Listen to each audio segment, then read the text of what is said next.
Hello everyone, welcome back to my channel. So ఈ వీడియోలో అయితే మేము షిరిడీ నుంచి నాసిక్ అండ్ త్రయంబకేశ్వర్ ఎలా వెళ్ళాము, అక్కడ ఏ ప్లేసెస్ చూసామనేది అయితే చూపిస్తాను. సో బేసిక్గా మేమైతే నాసిక్ త్రయంబకేశ్వర్ చూడడానికి 1 డే అయితే ప్లాన్ చేసుకున్నాం.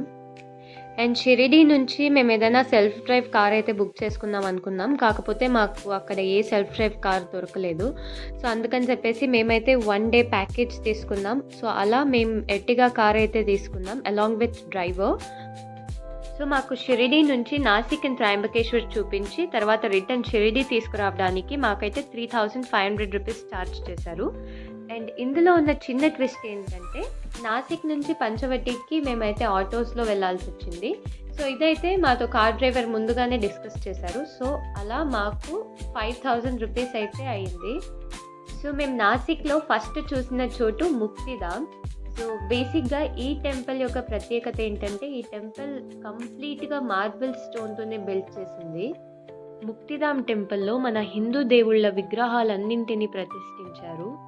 అండ్ అలానే ఇక్కడ టెంపుల్ లోపల గోడల మీద అయితే శ్రీకృష్ణుడి జీవితం అలానే మహాభారతంలోని కొన్ని సన్నివేశాలను చాలా అందంగా అయితే చిత్రీకరించారు. అండ్ భగవద్గీతలో ఉన్న 18 అధ్యాయాలను కూడా ఇక్కడ గోడల మీద చెక్కారు. అండ్ ఈ టెంపుల్లో నాకు ప్రత్యేకంగా నచ్చింది ఏంటంటే మన భారతదేశంలో ఉన్న 12 జ్యోతిర్లింగాల ప్రతిరూపాలను అయితే ఇక్కడ ప్రతిష్ఠించారు. సో అలా మనకు 12 జ్యోతిర్లింగాలను ఒక్కటే చోటు దర్శించుకునే అవకాశం అయితే ఉంటుంది. ఎందుకంటే ఈ ప్రతిరూపాలను వాటి మూల క్షేత్రాలకు పంపి పవిత్రం చేసి ఇక్కడ ప్రతిష్ఠించారు.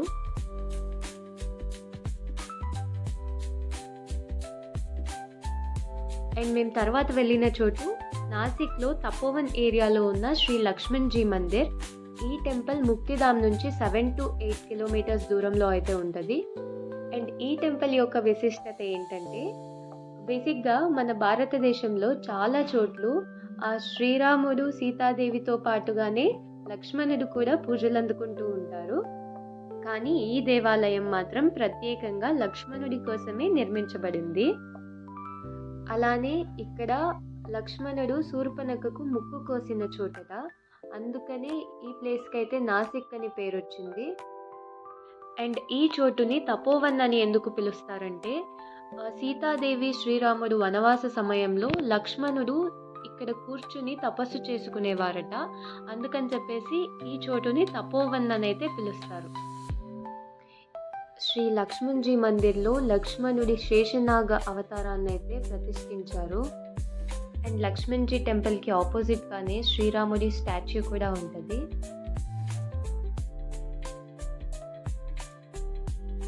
అండ్ తర్వాత మేమైతే పంచవటికి వెళ్ళాము. సో ఈ ప్లేస్ని పంచవటి అని ఎందుకు పిలుస్తారంటే ఇక్కడ 5 పెద్ద పెద్ద మర్రి చెట్లు అయితే ఉన్నాయి.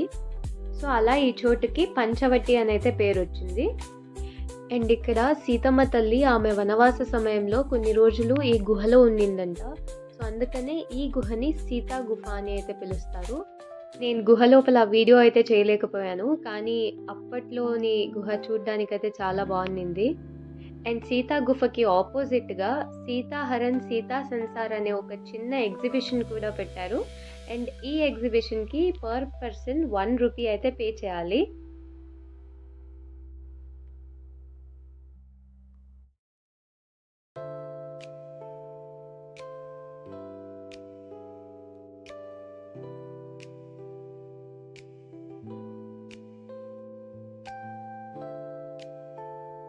ఎగ్జిబిషన్కి బ్యాక్ సైడ్ ఒక గోశాల కూడా ఉంది.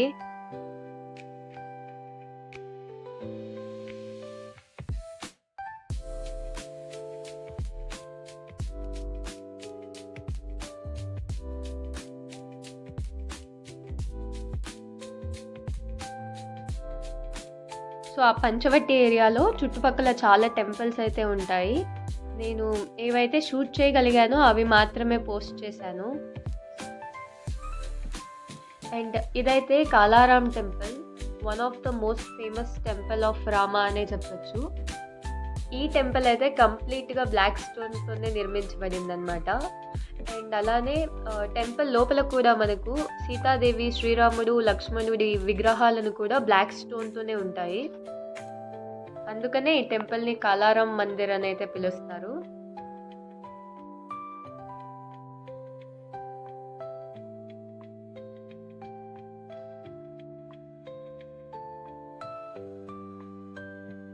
తర్వాత మేము పంచవటిలో ఉన్న రామ్కుండ్కి వెళ్ళాము.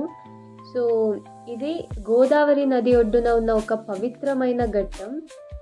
ఇక్కడ శ్రీరాముడు వనవాస సమయంలో స్నానం చేశారని నమ్ముతారు.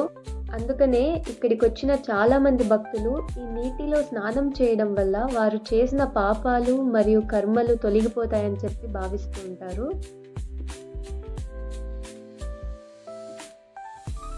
అండ్ ఈ రామ్కుండ్కి చుట్టుపక్కల చాలా చాలా చిన్న చిన్న టెంపుల్స్ అయితే ఉన్నాయి. సో మీరు ఆ చోటుకు వెళ్తే అవన్నీ టెంపుల్స్ దర్శనం చేసుకోవచ్చు. నాకు టైం లేకపోవడంతో నేనైతే ప్రతి ఒక్కటి షూట్ చేయలేకపోయాను.